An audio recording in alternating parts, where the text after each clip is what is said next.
another huge positive, I think, is exposure. I was going to touch on that as well. Like even LinkedIn. That's exactly what I was going to say. Yeah.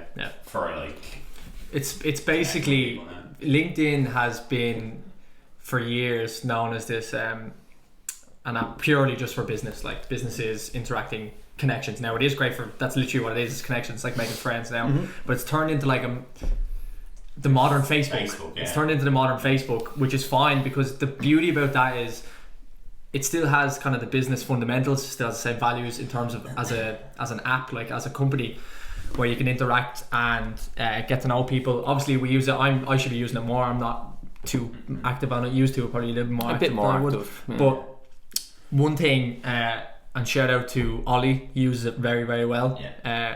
It's a great tool to expose yourself, in terms of to gain more exposure to coaches as a player. I think it's very, very useful. Obviously, for a lot of our listeners, might be a little bit younger.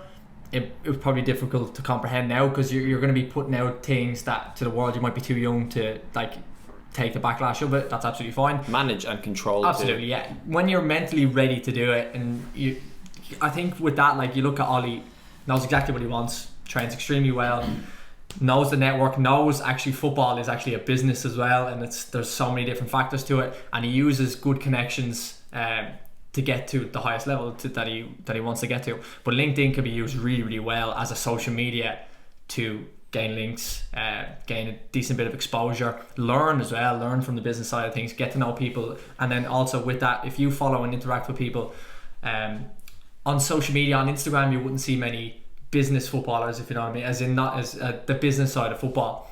So like agents and people doing like sponsorships and all that type of stuff. While on LinkedIn, I think you do get a bit of a slice of that, because a lot of them put out direct content to do with all that type of stuff, which you might not get that on other social media. So, and then you can interact with them and you get to know them. Like you on LinkedIn, I think you could be one comment away from a relationship that could lead to something a lot bigger.